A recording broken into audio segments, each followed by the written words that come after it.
going on, everybody? Welcome to another episode of Hard Work Beats Talent. I'm your host, Nikki, and I'm joined by my co-host, Alex. On this podcast, we aim to draw upon some insights and experiences from people we admire, people that do some really incredible things, and we hope to help and inspire our listeners into sort of avoiding making some of the same mistakes that we may have made, and things that we learned along the way. So, Alex, how are you doing today? Yeah, I'm doing good. Had a busy week, but a productive one. So no, I'm doing well. Good. So really looking forward to this conversation. It's it's one of two parts essentially, where we talk about each other, give our listeners and viewers a little introduction into who we are. So I'm really excited to hear your journey, where you've come from, what you've been doing. So to kick us off, do you want to give us a little bit of a overview, sort of elevator pitch style of introduction to who you are and what you do? Yeah, sure. So I'm Alex. I'm a solicitor. I work at a corporate international law firm as a competition and foreign investment lawyer. What that means is we, in kind of short, do three key things for clients, which is, firstly, we work on merger control. So if a company's buying another company and those companies hit certain financial thresholds, they have to make submissions to competition authorities to show them that the transaction won't lead to anti-competitive effects. So we deal with that process. Okay. So essentially, like Tesco is buying Sainsbury's. Yeah, Sainsbury's Asda is a very good example, which was riddled with competition issues. Yeah. Okay. But then the other two things we do at high level are so it's illegal to exchange information with your competitors. The backdrop to that is that the theory of competition is such that if markets are competitive, it will lead to more innovation and lower prices for consumers. So if market participants start coordinating their behavior, consumers basically get a bad deal. So competition regulators are always reviewing whether or not markets are operating effectively and competitively. And when they're not, so say you and I are competitors and we start to tell each other, okay, I'm going to bid high on this contract so that you can win it, so that you bid high on the next one and I can win it. The customers at the end of that are getting a bad deal. And if we do get involved in that behavior, we are the lawyers that then investigate that on behalf of the companies involved and make submissions to regulators to say we've been doing this behavior, because there are incentives to essentially disclosing that you've done that, because you then escape fines. You can be fined up to 10% of your global revenue as a company, and there are criminal damages if you are involved in that behavior. So we investigate that on behalf of companies and liaise with regulators. And then, the final thing is compliance. So we review contracts on a day-to-day basis to make sure that they don't contain anti-competitive terms. There's quite a complex kind of backdrop in terms of legal jurisprudence around competition law, and we interpret contracts from that perspective. So yeah, that's me at high level. So competition solicitor, work for global law firm. Wow. Yeah, we'll get into what you've moved on to as well. So that's one side of it. Did you grow up in London, in and around London? Where did you grow up? So I actually grew up technically in London, but I went to school in Essex, and I was... What part of London, just out of interest? Chingford. Okay. And I went to school... Essex boy. I guess so. But my parents always valued and thought education was incredibly important, especially being a young black boy in the UK, in London. So they, much to like my benefit, invested in our education and always put that first. So I'm eternally grateful for them, and we'll get onto it, but I always feel that I'm essentially responsible for maximum 5% of my success. Any success I enjoy, any experience I enjoy, I recognise I've not done half of what they've done. And I try and remind them of that and let them know that I am incredibly grateful, and also recognise that schooling gave me advantages that other people don't have. So again, we'll get onto it, but that's why I think things like this and mentoring generally is an important aspect of my being, without getting too philosophical. But so I went to school in Essex, grew up in London, but I didn't actually.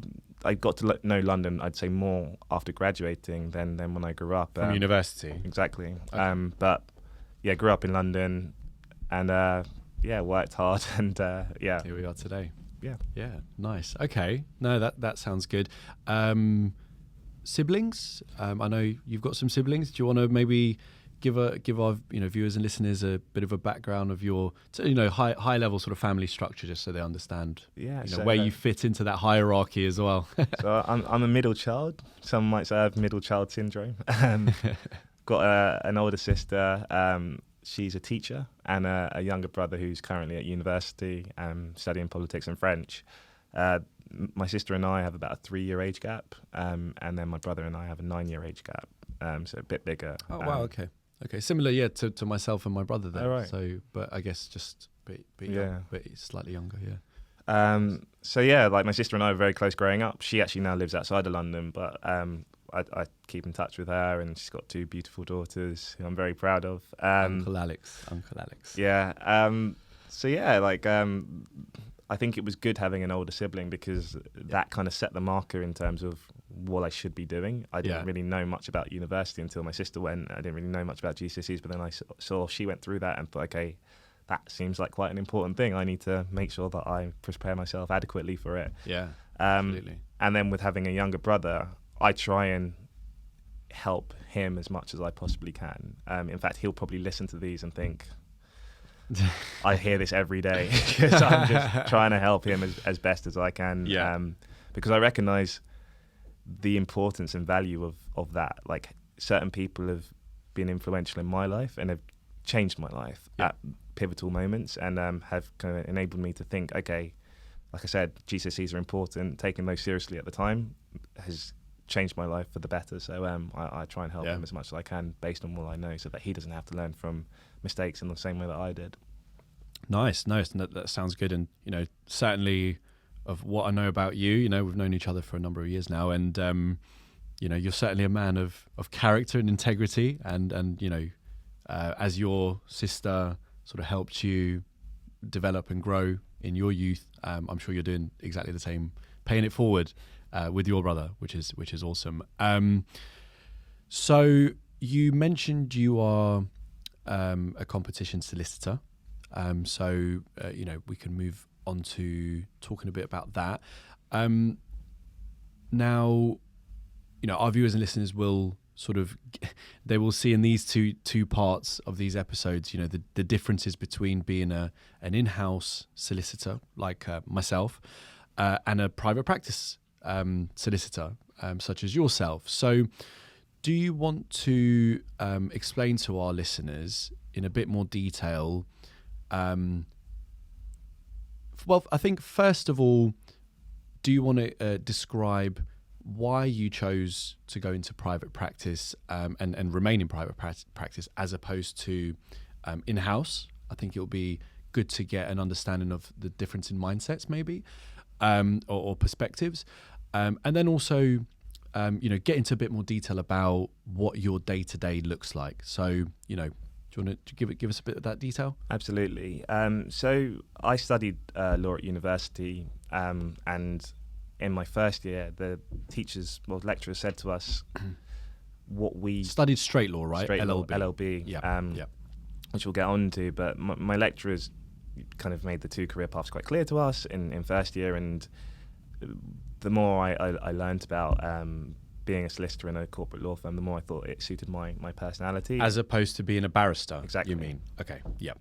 And I actually didn't know about the in-house option at that point. It was something I learned later on, but it's probably the more linear path. So I think I took what seemed to be the most, is the path I knew, and I saw the hoops I needed to jump through to get there. And even back then, I said to myself, I don't know if this is what I want to do longer term, but I know at the very least, if I get qualified as a lawyer, nobody can take that away from me. And qualifying as a solicitor, sorry, we've used the terms interchangeably, but qualifying as a solicitor, I could see, okay, I need to essentially spend 6 years, 3 years studying law, 1 year studying my LPC, 2 years training, and then I'll be a qualified solicitor. Even if I don't want to do it at that point, that's a qualification that will stand me in good stead and provide a good foundation for what it is I eventually want to go on to do. So that was my thinking in terms of going into private practice. It was the kind of quickest path to getting there. And then in terms of... It's also the more traditional path, right? I think when you're at university, there's a big push to find your law firm, where you like the sound of the culture and where you want to be based, particularly, areas of law that they may offer that is of interest to you, and then apply for your training contract, which is that 2-year training period when you're doing the practical work. So I agree. I wasn't really hugely thinking about, I want to be an in-house lawyer or a private practice lawyer. At the time, your thoughts are just, I just want to become a lawyer. So go on. Why don't you continue on and tell us a bit more about what you do? The second part of your question was, what does it look like day to day, right? Yeah, exactly. So I think when we spoke on about sort of what I do, it's, I'm closer to the business because, the business is essentially my client. You work with private clients, so individuals that engage your law firm for advice. So it'd be good to understand, that process, how you get engaged, and then what your day-to-day looks like, really. Yeah, no, of course. So we have various clients across various sectors who reach out to us, and it's often their in-house legal teams, people like yourself. So the lawyers within the organisations will say, okay, we need to get specialist advice on this. They do that for a range of reasons, partly due to their capacity, partly due to the fact that it can prove to be an insurance policy. Risk mitigation. So if you get the legal advice and it's wrong, you have someone to sue, essentially. Professional indemnity. So they do that for a range of reasons, but they instruct us, and what we effectively sell is our legal services. And we do that per billable hour, but they'll say, okay, we need advice on X, and we'll say it's going to cost you approximately this, and we'll get it to you for this time. And we work as a team to doing that, and I would often, and it changes as you go through, but I'm a mid-level associate now. I'll draft whatever it is. I'll write the contract, well, not even contract, the submission or the piece of advice. I'll send that to my partner who I'm working with, and then they'll say, okay, have you thought about this? Have you thought about that? And they'll edit it. I'll update it, and then we send that out to clients, and then we might have a discussion with them before or even after we've provided that advice, and that can range in terms of what it looks like because of how broad the work is I do. But effectively, in short, it's taking instructions from clients, drafting advice or documents that they require, and then collaborating with them to get them in a form that they're happy with. In the case of a submission, that's getting to a final draft and submitting it to a regulator. In the case of advice, they might say, oh, you haven't considered this aspect of it, and then we consider that, provide them the final advice, they pay us, and they might come back with further questions on other areas. But it's that kind of ongoing relationship with various clients who exist outside of the business. Okay. It is really interesting. I can see it being a really dynamic environment.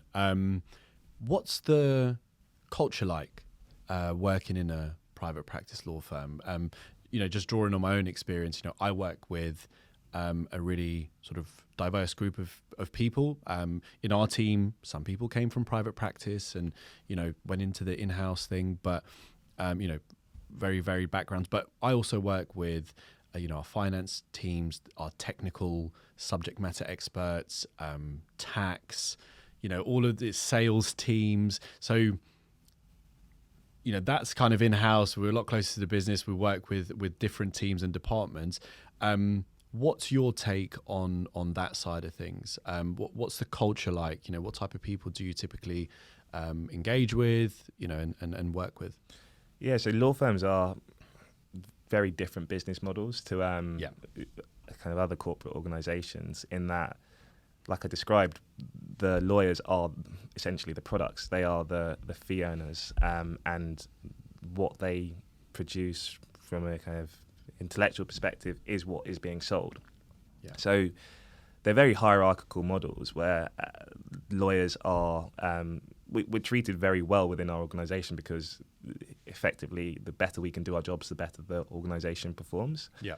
And in some respects, I think there are benefits and kind of downsides to that, in that if you're not a lawyer, maybe in a law firm, it's not, you get a very different experience. And it might be that that's the case in other organisations, in that salespeople might be more kind of favoured than non-sales staff, or product designers might be more favoured, because ultimately it's where the business is being generated, right? I absolutely agree, because, you know, in the business that I work in, the sales guys bring in the revenue, right? And that keeps us all in the job. So there's definitely that sort of, you know, focus and sort of, I guess, bias to some degree. So yeah, I completely understand what you're saying. But kind of to your question on what's the culture like, I think, so I work in a very diverse culture, which I really enjoy. Not every law firm is like that. And that was something I was aware of when applying. Being in an international law firm where we might have colleagues from overseas in our team for a period of time, people from a range of backgrounds, at least like kind of ethnically or racially, it creates an environment where people can be themselves, which is really quite nice and quite supportive in terms of your own personal growth. Yeah. But what I would say is it's also a very intense environment from a, I guess, intellectual rigor perspective. Like, the things we do are often quite complicated. We work to tight deadlines. Clients can be very demanding. They often come to us when things aren't going well, because they would use their in-house team for the day-to-day stuff generally. So exactly. You then go to external counsel often when you're under a lot of pressure. So that is great in that you learn a lot very quickly and you're constantly challenged and encouraged to grow. In fact, we were told on our first day in a presentation given by a partner, you should be uncomfortable every single day that you're here, because it's a sign that you're growing. Yeah. Okay. So from that perspective, uncomfortable intellectually speaking. Yeah. Like they'll try and make it as comfortable from all the other perspectives, but yes, indeed, the work you do and I guess the tests you face on a day-to-day basis will cause you to be uncomfortable. But come the end of the week, you're probably a more advanced or developed individual, at least from a legal technical perspective, as a consequence of those new experiences. Yeah. So it is an intense environment. But the people I work with, a lot of them I really look up to because they're friendly. They're not particularly snobby about how kind of exceptional they are in terms of their talent, and they're fun and have a good sense of humour. So it has, I left on Friday, and we might get on to what it is I'm going on to do, but it really has been a privilege to have experienced the last 6 years at the law firm I've worked at. And someone said it to me at my leaving drinks on Thursday. There weren't, in my opinion, many better environments to grow up in. So I had a lot of growth. 100%, but like I had my first interaction with them when I was 19, now 29, and they're quite formative years to like becoming, I guess. And it's been a really great environment to do that in. Well, they've seen you grow from a young man into, an adult man, and learned a lot along the way, and really grew into yourself. So that's really awesome. And so kind of to draw the comparison, because I think it's quite good, because we come from sort of the same profession but doing slightly different things. Touching a bit more of that on that culture side, you mentioned it's it can be quite intense, and you should feel uncomfortable every day, because that's where the growth is as well, right? In terms of working hours, how does that work for you? Just from my own perspective, working in-house, you do get, I think, a bit more of that work-life balance, where, the hours aren't always as intense. You kind of peak and trough when you're working on a deal. Let's say when I'm working on a deal, it could be long hours. You might finish 12, 1 o'clock some days in the morning. But then, once you close, you might have a period of time where you kind of get back to the day-to-day type of stuff, and it's a little bit more predictable. How is that from your perspective, working in private practice? I think, it's probably can be quite different And certainly, speaking to people when I was looking at the profession, God, you hear some horror stories. So it'd be good to get your perspective of somebody who's actually lived it for such a long time now. Yeah, no. So I think the key thing about selling legal services is that you bill by the hour, and it's one of your key metrics of performance, whereas you don't have that, right? We don't time record or record, billable hours. So that when I say bill by the hour, it's if I work 5 hours on something, my hourly rate was $5.50 an hour. So that's going to cost the client like close to $3,000, right? The more hours you put in, the more money you make for your firm. So yes, that breeds a culture. And there have been times where, kind of working to 2, 3 in the morning has been a regular thing. Different departments vary in relation to that. Weekends as well? Yeah, weekends. At times? Okay. But here we sit on a weekend and I'm not working. No, absolutely. Yeah. I think, this certainly the question isn't to put anyone off or deter them from doing it. I think it's important that we're honest about, what this job comes with, what the profession could come with, and some of the different options that people can take when they're considering becoming a solicitor. So it's a really, really good take. Did you want to sort of? Yeah, no. So I was going to say, it's not that it's intense every single day, but you have very intense periods where you're working on challenging work and having to work extremely hard for long periods of time. And don't get me wrong, we should add that you're rewarded handsomely for your efforts. And I'm incredibly grateful, not just for the financial side of things, but also the experiences I've had as a consequence of putting in that time. A very quick example, one bribery and fraud investigation I worked on for like 18 months and got to be like the lead associate on. I got to run and conduct interviews in Italy, in Rome. Amazing. On one occasion, and because it was on a Thursday, I worked from our Rome office on the Friday, and then just had the weekend in Rome by myself. Which, brilliant. And at very limited cost, I just had to buy an Airbnb because the plane tickets were being paid for. I just adjusted them, and I've had a few experiences like that. So fantastic experiences as a consequence of putting that hard work in, and I think my firm's quite good at encouraging that. So it's not just you work hard and you're chained to your desk. It's like, no, we're going to give you a broad range of experiences here, and soft rewards as well, right? 100%. It's not all just about the paycheck at the end of the month. You want to enjoy first of all what you do, the people you're with, but if your employer, the firm in this case, does offer some other benefits to make that job more enjoyable, I think that's fantastic.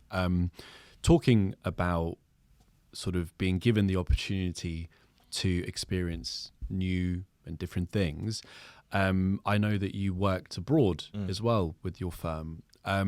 So do you want to get into a bit about how that came about, some of the reasons for first of all you being sent there, but also your decisions that you made to do that, because you have a wonderful fiance, and I know you had to spend some time apart and stuff, so there's some challenges there that you probably had to overcome professionally and personally. So do you want to give us a bit of that sort of detail as well? I think it's 100%. So my firm's an international law firm, and one of the benefits of working at an international law firm is that there's obviously international opportunities, whether that be directly through work or opportunities to work overseas. And during the 2-year training contract, as part of it, you if you've done well in a team, there may be scope to go and work in that same team but in a different office. And when I was 23, I guess, I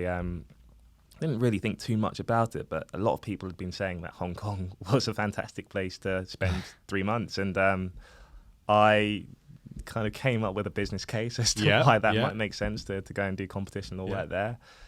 And so fortunately, my team that I was going to join supported that, and I went and spent 3 months there. I obviously had to speak it through with my girlfriend at the time. I was living with her. Fortunately, she's a fantastic support in so many respects. And actually, we will come on to it in other podcasts, I'm sure. But I think it's probably one of the key decisions you make in your life, who you spend it with, because there have been so many junctures where things could have been a lot more difficult than they were. And that's testament to kind of how, I guess, supportive she's been and understanding. And at the time, she recognised, yes, spending 3 months apart with you on a completely different time zone isn't going to be ideal, and I'll be the one stuck at home. But if we never know where we're going to end up down the line, and she was really great in saying, essentially go off and enjoy, and it was fantastic. And she came out, and when she came out there, we spent some time in Hong Kong, and then spent some time in Myanmar for a few days, and Macau as well. So it gave us greater experiences as a consequence. And it was tough, obviously, on the relationship, but from a personal development perspective, like I remember getting there and just thinking, this is ridiculous. Like we were hiking on one of the first weekends. Hong Kong's amazing for hikes. It's a lesser known thing, but I was on a hike with one of my colleagues, and I said, how's this happen? I really don't consider myself particularly intelligent. Like, I was never a bright kid at school by any means. And somehow, a few years later, after concerted effort, I've been paid to and been given an apartment in a really nice part of the town for 3 months. I've been paid, flown over here, not spent a penny, paid more money to be there. Just because I've worked hard, I've been kind of consistent, and fortunately the partners in the team that I was joining supported me doing that. And like I said, the billable hour, I think, is why these things are quite doable, in that a few pieces of work probably pay for that trip, right? Oh yeah, a lot of money course. to me on an individual level, but it's a tax deductible expense for the firm, and encourages longer term loyalty. So Hong Kong for 3 months, which was a really fun experience. Got to work closely with the team there. And then later I went and worked in Brussels for 6 months. It actually got cut short due to the pandemic. Okay. But that was because of the kind of work I do. We worked closely with the Commission at the time. We're leaving the European Union. It meant I was going to have to work closely with my Brussels team going forwards. And one of the partners in the team suggested it. I said I thought 6 months would be good. They wanted me to go for a year. So we settled on 9 months, and I got the contract through, and it said 10 months. So even as a law firm, they were playing the negotiation game. But that was so fun. That was probably one of the best working periods of my life, in that I was able to work in London, work in Brussels. Had the apartment in Brussels, and it's a 2-hour train journey, right? So amazing. It wasn't that we were super distant for that period of time, and it meant my now fiance could come, and we'd spend a weekend in Europe. And she could work from my apartment on a Monday. So that was less of a kind of difficult thing, and even it wasn't that when I went back to London I didn't have a desk there, so it was kind of, it really felt like being an international lawyer, put it that way. And really quite liberating, but amazing. Was cut short due to the pandemic. Okay. But fantastic experience again. My biggest regret from it is that I started French lessons the week before I had to come back early due to COVID. So that's something I need to pick up. But again, fantastic experience. Brilliant. So I think that, first of all, I want to say, I take my hat off to Rach, because, you guys have been together since quite a young age, go back to sort of, university time. And, she really, so it's just such a solid move to give you that space, to go abroad. Obviously the trust is there and everything, and to allow you to grow and develop as well. So I think it's really important, and it's really great. It's really great. So those experiences sound awesome. So I think one of the takeaways is, well, if you work for an international business or an international law firm, there are certainly going to be opportunities for you to travel and experience new things. 100%. So that's awesome. So give us your perspective on some of the key characteristics and skills you think are critical for what you do. So I think and I touched on this when I was interviewing you, but the skills you talk about when you're applying to a law firm, I think, are very key and aren't static. So your ability to write well, Yep. that isn't like something I necessarily had naturally, but it's something I worked on and I practice because of the work I do. And Yep.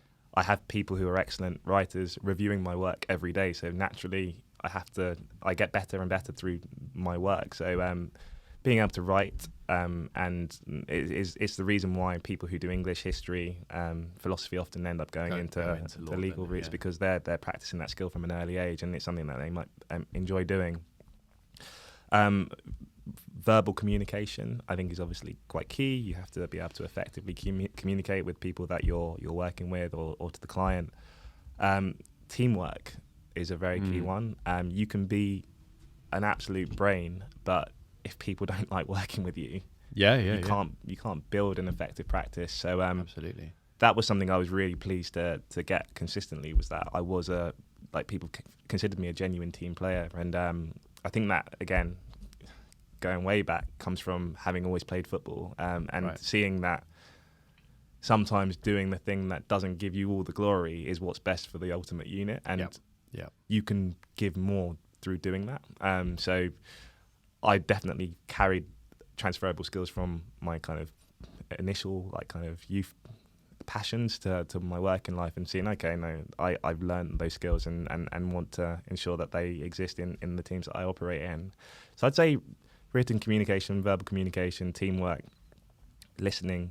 So I consider in verbal communication not just the ability to talk, but also to listen effectively, because often actively, exactly. And then we touched upon it last time. Resilience. You're going to be challenged in a number of ways. You're going to be. It's an environment where you're shoulder to shoulder with other, for want of a better term, insecure overachievers, and there's opacity around pay. So you don't know how you're performing, and you have to, over time, develop a real strong sense of self. And just, I got to a point where I almost said, okay, I'm going to do the best I can and just accept what the outcomes are of what I do. Because if you start kind of almost adopting the mindset which you've been encouraged to develop, which is you work hard, do your exams, get a good result, and you're kind of results orientated, which you do need to be to an extent, there are lots of things that are beyond your control in a law firm. And if you start stressing about those outcomes, your whole experience becomes quite dire. So I think resilience within that and developing a strong sense of self, I think, enables you to do your job more effectively. So some super interesting insights, and I'm just going to share a very brief anecdote while we're on the topic of finding sense of self, and it goes back to the time when we actually first met. We were at one of our mutual friends' sort of house party, probably 6 or 7 years ago. I'm got a few years on you, so you were a young man, even more so than you are now. I think at the time you were possibly even still doing your training contract, but you're at this, fantastic law firm. Every sort of aspiring lawyer's dream to end up somewhere like that, and I'm trying to find my feet in the profession, trying to get through to qualification as well. And when we met, I thought, oh wow, really charming guy. Really focused, and you kind of had quite a serious demeanor about you. Not criticisms in any way at all. But those were like the first impressions that I got, and I thought, oh, okay, and it was like, oh wow, he's at this law firm. That's like super impressive, and it's just so interesting that you say that you didn't sort of feel as though you were naturally gifted academically, right? You're never like the smart guy. But I was so impressed with you when I met you. I thought, wow, like super switched on, sort of knows what he wants. He's already so, in such a great position. But I didn't think that we sort of connected on a probably more like spiritual level, so to speak, or, it was all, even though we were a social gathering, it was all kind of business. Yeah. And actually, I remember you had to leave early Yeah. because you had some sort of work related stuff to do. So fast forward that time, and we really reconnected in a much more closer way when we went to on holiday to France a couple of years ago. And I felt, you had come such a long way in your own personal development, and I'm sure somewhere along that way you probably had that change of attitude. Maybe took a bit more of pressure off yourself as well. And I saw the same sort of character, but enjoying himself, enjoying life, and that was the moment where I feel like we really connected. And it just we certainly didn't have any lull in terms of our friendship since then. So I definitely noticed that growth and development in you, and it's brilliant. So it's great to be introspective and to think about these things as well, because it will help in development of your own individual character. So I think that's 100%. And I think obviously we're all on a different path and journey, and finding out about ourselves every day, which is what I personally think makes life so interesting. Is you can take away all the material things and even people around you, but you still find out more about yourself each day due to whatever challenge it is that you face. And I think 100% I've grown up a lot over the past 6 or 7 years and developed in a number of ways. And I think having a fantastic partner is a big part of that too. We were very different people. I was 20, she was 21, and now 29 and 30. But kind of having that essential sounding board / check and balance has probably definitely helped me appreciate kind of the perhaps more I guess not less serious, because she's serious, she's a lawyer as well. I was gonna say, but just enabled me to relax into my being, I guess. And I think that strong sense of self is something that I've definitely developed as I've grown up, and I think naturally you do with age. But having strong influences around you and people that genuinely want what's best for you, I think helps facilitate that process. Absolutely. Build your circle and your network, guys, is super important. So before we move on to what you're likely to be moving on to next, give me 2 things that really surprised you about what you do. So I think sort of thinking about some of the expectations you had going into to your professional life, and you look now, a couple of things that you think, oh wow, I didn't expect things to turn out this way. Or so I think I'm very forward looking. Like I from the age of when I was applying to university, in fact, so I was 17 at the time, the first line of my personal statement was from an article. It's on LinkedIn. Yeah, it's all good. Yeah, you can find out very quickly. But so I, from 17, was thinking about where I wanted to be at 23. So I kind of thought deeply, probably on a consistent basis, about what it might look like. What surprised me is probably how friendly lawyers can be, and so for as kind of impressive as a lot of the people are that I've had the privilege of working with, they are also some of the most genuine people I've ever engaged with, and being in that culture, I think, has been very good for my development. So I would say the friendliness. I don't think lawyers necessarily always get the best reputation, but you do get that thing, don't you? It's like, oh, a lawyer, oh, okay, kind of thing. Watch what you say. my dad has a joke. He says, I'm not sure I should share it. We can edit it out. Yeah. So what's the difference between a lawyer and a rat? Go on. A rat has a conscience. But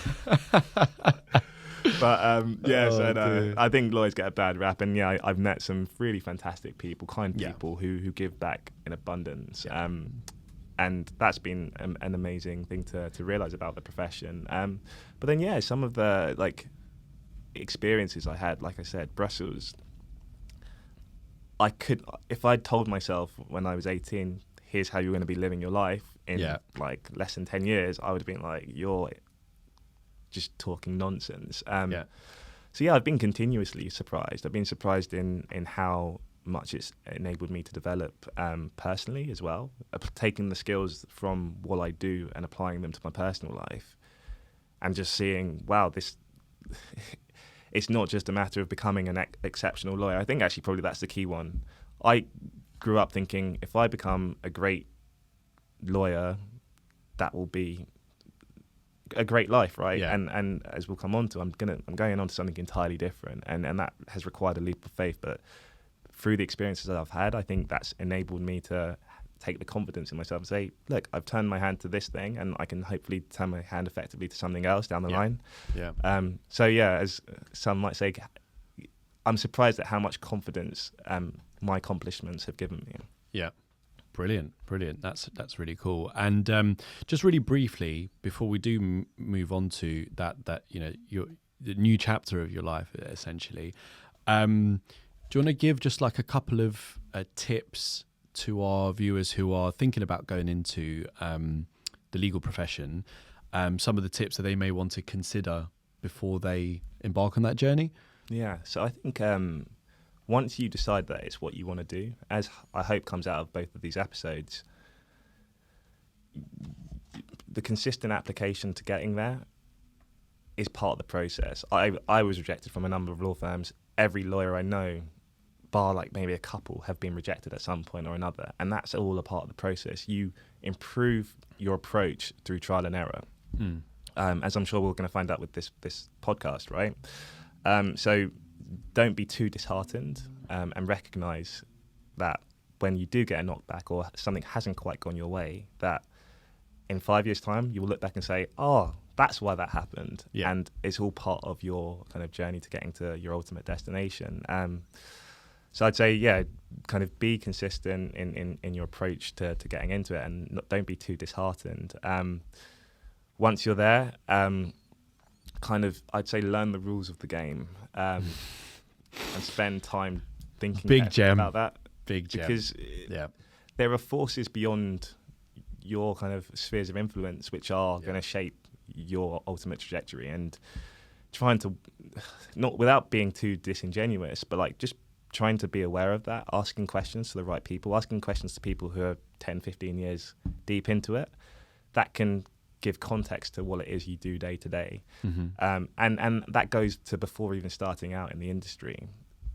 If you want to become a lawyer, probably the first step is speak to someone that might be in that position, or try and speak to someone that knows somebody that might be in that position. So I haven't even really talked about it too much, but I did work experience for like free basically during my first year summer, because someone said to me in my first year, if you get 2-1, I was on the uni football team, I'd been appointed treasurer of the football committee, they were like, you're going to be fine for applying to vacation schemes, internships next year. And I really didn't think that was true up until that point. And then they kind of gave me inspiration/faith at the time.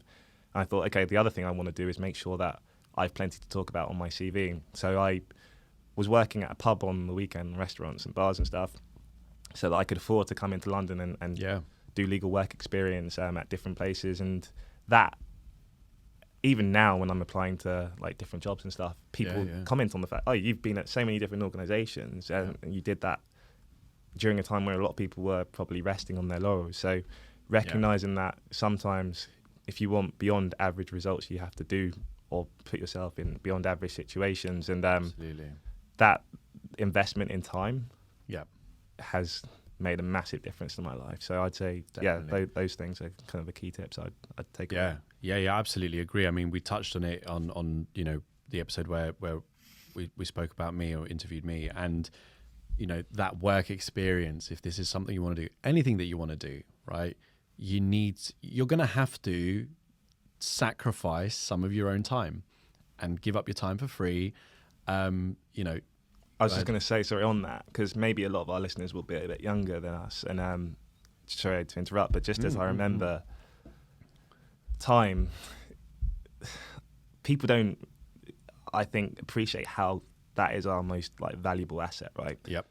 As rich as many of the billionaires in this world are, a lot of them would pay a lot of money for the time that a lot of our listeners have that they don't have. Oh, preach. And your investment in time, like Dave has a lyric, I didn't have money, so it was time I invested, and it's still time that he's investing because he's working on himself to get himself to where he wants to get to, because it's not about, I don't know. We never get to the destination. There is no destination. Right? There is no destination. But we're talking about career here. So, there is an ultimate goal, but, in reality, there is no destination. So if you have to sacrifice a month of your summer or a couple of weeks here and there, it's so important to do that. And I appreciate not everyone necessarily has the opportunity to do that. Some people, maybe single parents and they want to change career, but they're also providing. So we are conscious of those nuances, 100%. I think, right?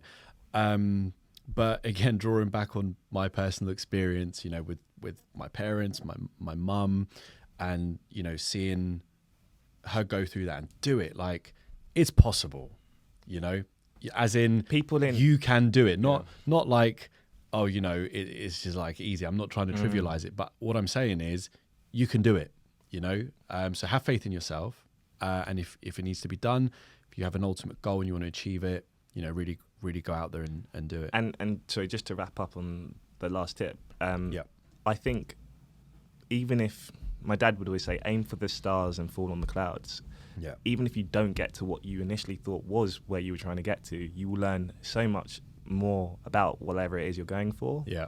Yourself along the way, and you often will find, okay, actually, like my initial goals are a bit different to what I was going for, and this new goal suits me. So setting that target helps take you to wherever you're, I think, based on my kind of faith, where you're meant to get to. And going on that journey with faith is like, I think just a super important thing, like setting your target, going for it. And if you don't necessarily get the training contract, through all of the kind of thought work you've done along the way, you'll probably learn skills which can get you maybe even a better opportunity. And doors may open. So I would say, like, kind of, I'm testament to that myself, right? I didn't have I didn't get a training contract.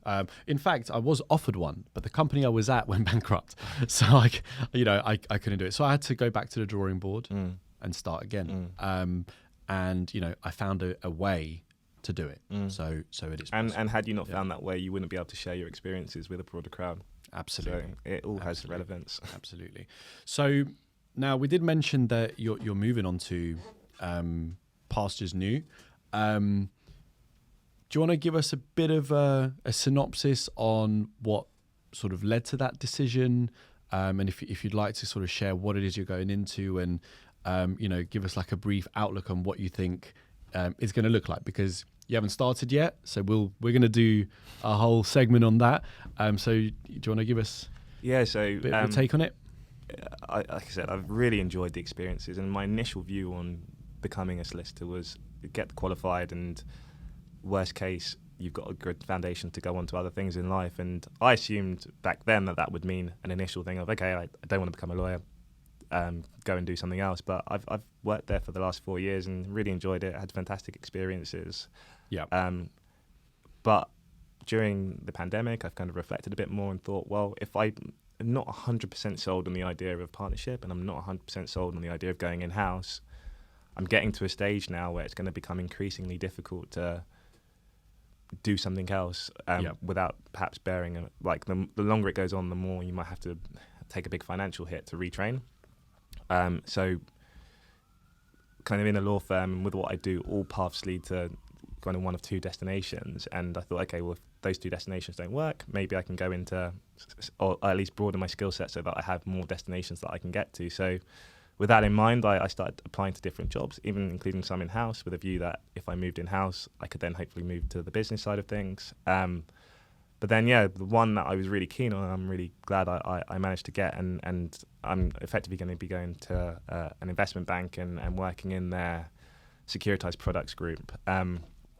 And what that will look like, I think, is still going to be client-facing, but take on more of a business role. The skills I'm going to build are going to be beyond legal, which is what I was quite keen to do. And yeah, I'll be able to talk a lot more to it, but Yeah. I've been given like kind of joining materials I need to work through. I've got to do some exams, and within that, there's stuff I've not looked at, which is important to like kind of the global economic system, which I'm learning about. And I think for where I want to get to longer term, understanding those things, working in that industry is kind of an appropriate step as far as I can tell. But I've said it quite a lot this week. I might get there, hate it, and say, you know what, it's not for me. And then the idea being I can go back and do what I'm doing somewhere else, or even at my law firm, hopefully. So it was kind of with that in mind.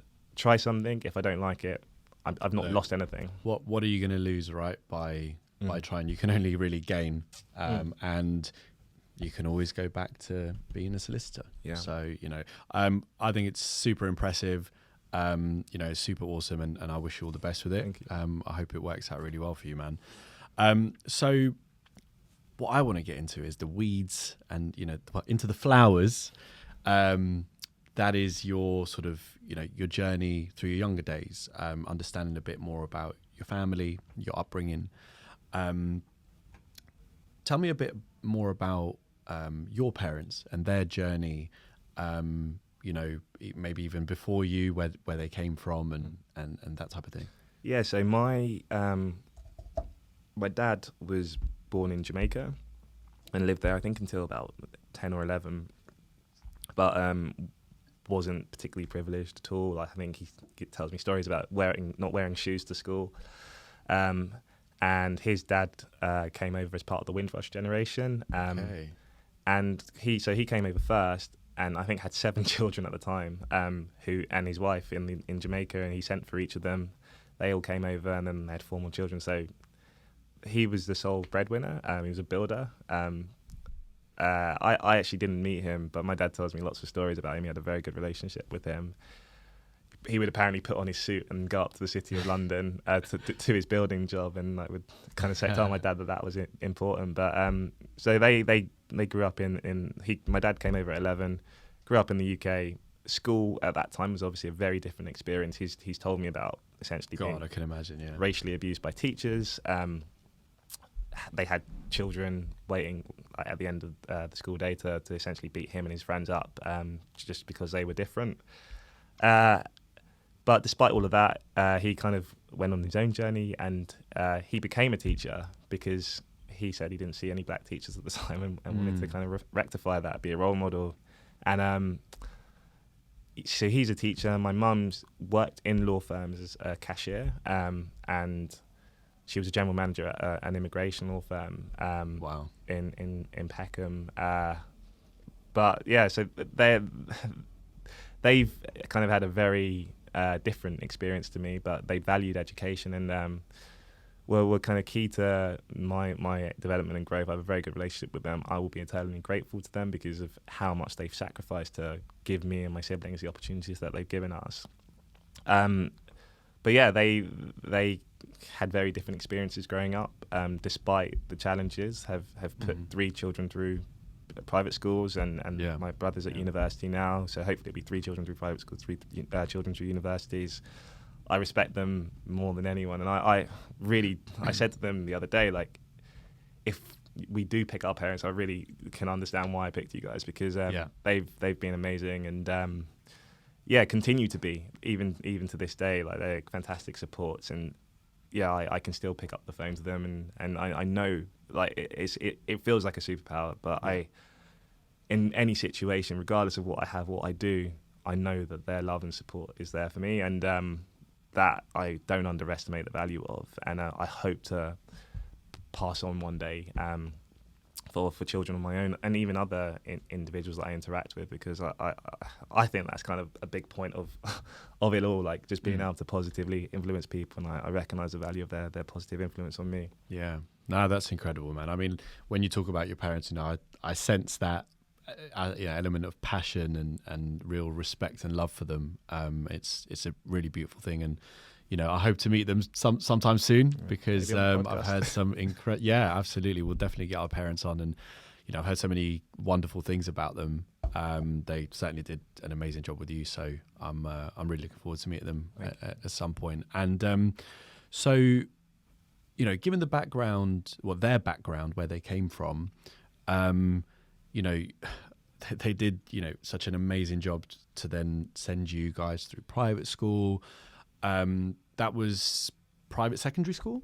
No, Or so it was through... literally up until sixth form. I went to a state sixth form, but most of my schooling was private, and yeah, they will tell me they don't know how they've done it. Yeah, no, and that's what I want to draw on that point, is that, you know, when people hear that, you know, someone went to private school, we have this sort of unconscious bias to think that, oh, well, they come from privilege or a wealthy background. But, you know, I think it's important to put a spotlight on the fact that you come from a really humble family, you know, not sort of overly wealthy, but they had an objective, and that, you know, as you say, education was so important, and they wanted to put you through the highest form of education that they could. And it's really admirable. It's really awesome.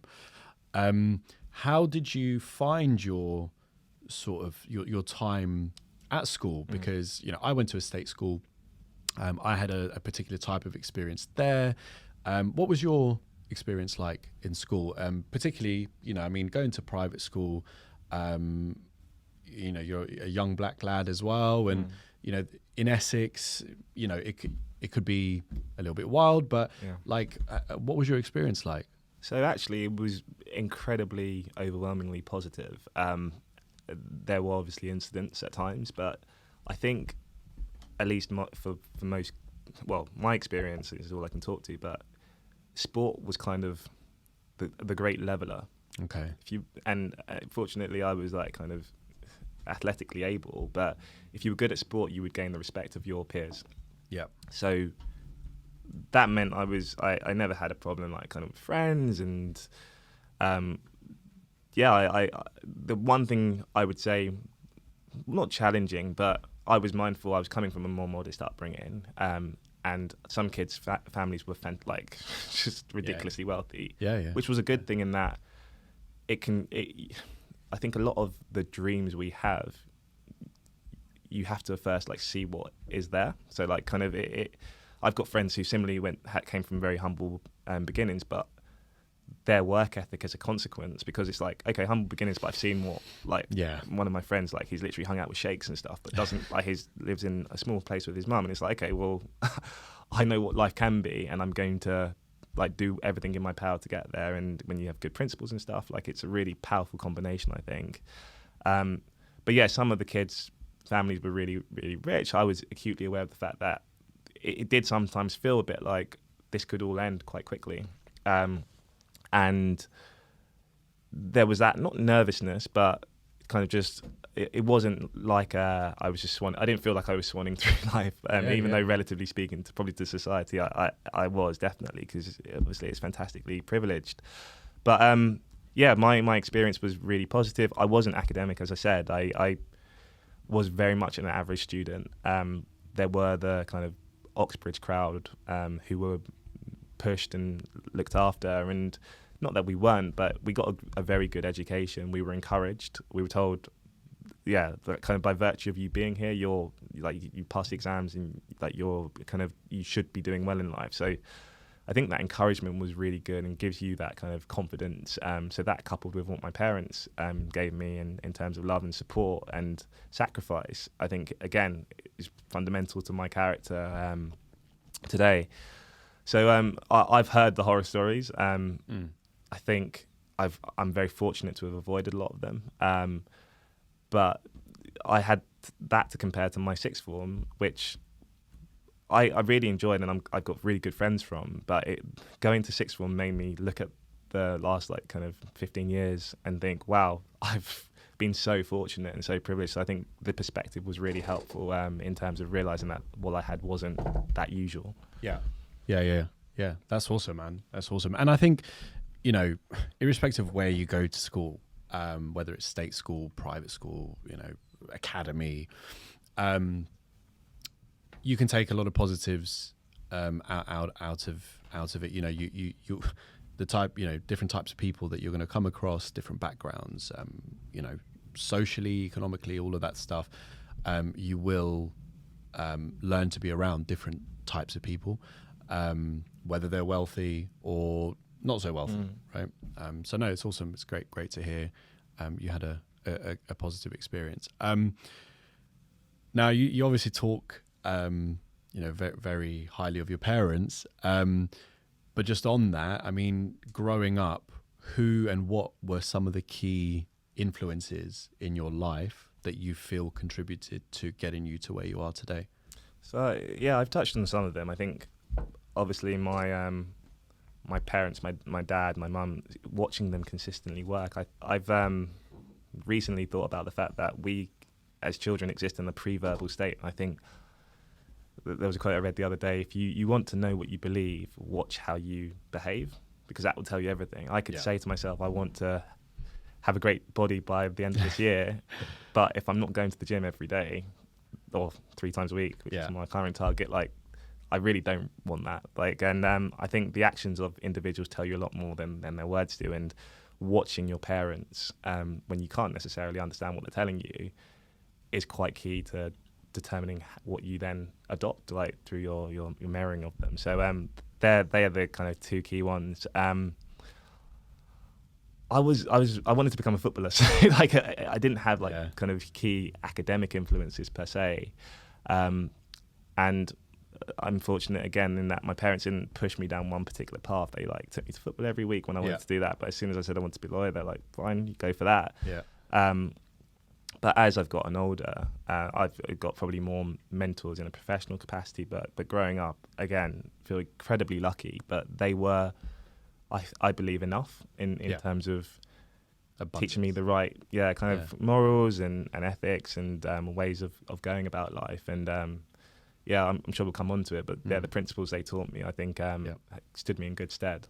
Yeah, no, that's a great summary. And I think we've only have so much time, right, to cover, and I think we could really get into things quite deeply. But we've got all the time in the world, because we're going to have a series of episodes where I think everyone will get to know us a lot better, and we'll even get into talking more about the sort of athletic side and the sports side of both of us.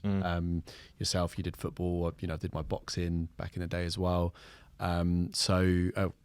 Jiu-jitsu, all that stuff, and we'll touch on the importance of those things as well. So it's awesome to get your perspective on your profession, your background, and some of your key influences. Why don't you share with me and our listeners why it's important for you to start this podcast? We touched on it in the other episode, the other part. Give us your take on it. So very quickly, because I'm mindful of time, my barber put it really well to me the other day. So he gets to obviously speak to lots of people. He said it's really funny because when they come, it's the first time a lot of people get to sit and they're left with their thoughts and they just end up opening up. Therapy session. Like a really cheap one. Like I always tip him a lot because I'm like, I needed that. But he said he finds the people who are often most distressed are the ones that don't pay it forward. And he said, look, it's not like we came into this world with this knowledge. So you've taken it from somewhere. It's important to then pass it forward as much as possible. So I do that as much as I can through mentoring. I will always think deeply and give advice to anyone that comes to me. Sometimes do it unsolicited, as my brother will attest to. But I do that generally. And I thought, you know what, how can we do that en masse? And I thought we discussed this, and I've been thinking about doing this in other ways. But you came with the energy, and if we can help one person, then it's worth our time. We could be doing a whole host of other things, which wouldn't be kind of something that I could look back with pride. And as you mentioned, this is in homage to our parents and all that they've done for us. Absolutely. Their hard work and their influence has led us to even being able to sit here and have this discussion, and the people that came before them. So that's why it's important to me, because I recognise that I'm benefiting from the efforts of others, and I hope I can help other people benefit from mine. Nice, awesome. And then, before we wrap up, in terms of what you've read, what you're reading, we want to give people some ideas onto maybe where to start with reading, maybe listen to some podcasts and stuff. Do you want to give us, a title of one book you've read in the past and one book that the book you are currently reading, that, it's either interesting or has helped sort of give you new perspective and new ideas? Yeah, so I like to read, and actually that's probably one of my biggest regrets of my time abroad and stuff. I had a lot of what I consider dead time, and I didn't fill it with reading, whereas I'm like trying to make up for that now. Yeah. And I feel there's a lot of power to be had from reading, and that's one of the best things I've been able to take away from my job. It's made me analytical and enabled me to read things quickly. But I actually reread it in preparation for this, but my dad has always said, "Oh, you should read Rich Dad Poor Dad." Like, he was always telling us this stuff, and it's like 10 years down the line, I then started reading the stuff he was always telling me to read. Yeah. But one of the books I did actually read, and I'm not sure why, was How to Win Friends and Influence People. I read that. Yeah, actually, I read that little quite a few years ago. I was about 17 at the time, and it was the first time I realised about the concept. So a friend of mine and I were discussing this the other day, how as human beings we have certain things which separate us from like our kind of animal instincts, and this book I read was saying how you have the will, perception, reasoning, memory, intuition and imagination, and like the more you hone those skills, the better you kind of move through the world. But then my friend said, yeah, but then that doesn't account for the ability to think about thinking, meta thinking. Yeah, exactly. And How to Win Friends and Influence People introduced me to that concept, because you can take a step back and watch how you're behaving and then adjust yourself for better outcomes. And it's insane how powerful that is. And I reread it, and I was at the dentist the other day, and I was getting a bit of kind of ag from the lady who was behind the reception. And I kind of took a step back and I was like, what am I doing here? And I just started asking her questions about herself, and it was like I was speaking to a different person. So it's a really simple, straightforward read, and that's a kind of special book for me in terms of just my development. Actually not a particularly long one. No. And I think with any of these books, like whether it's self-development, growth, whatever, financial IQ, the titles can be a little bit like off-putting. Yeah. They don't always say exactly what they're about. But I think that's a really good one to just help you understand, human psychology a bit better, and how to, just how you can move through the world in a slightly more progressive way, I suppose. And what you currently reading? You haven't finished it yet, but give it a shout out, because I know you're really enjoying it. It's I can't remember his surname, but it's the Almanac of Ravi something. It's a guide to wealth and happiness. But I would also want to shout out 12 Rules for Life. Yeah. Which is a bit more of a challenging read. Jordan Peterson. I know we are big fans of his. He doesn't get the best rap, and I would always say separate the message from the messenger, and make your own opinion. So I personally refused to engage in this because I was hearing all this controversy. Oh, he's this, he's that. But then so many people I looked up to and respected of all different races, genders, etc., were saying this book is amazing and it's transformed my life. And I read it recently, and a lot of big messages in there. Wow. Yeah. All I can say is wow, and it's very deep. And the 12 rules themselves, my favourite one: do not criticise the world until your house is in perfect order. Oof. A lot of people forget that. And if we all adopted that, we are making up the world through our house. So focus on that, and then worry about criticising the rest of the world is the key message I took away from that book. And it's helped me just move again through this world and in myself. So that's a book I would give a big shout out to as well. Okay. And what we'll do is, join our socials at Hard Work Beats Talent podcast, and it's across all the platforms, Instagram, YouTube, Spotify, and we will be sharing some of the sort of key lessons that we get from these books, some of the key takeaways that we get from our guests, and our own life experiences. So definitely join up on there. Alex, It's been an absolute pleasure speaking to you. Always. Given a bit of insight into yourself and a good introduction. You know, I'm really looking forward to getting on this journey with you, and you know, so thanks very much, and everyone, thank you for listening. We'll be back on the next one. Over and out. Over and out.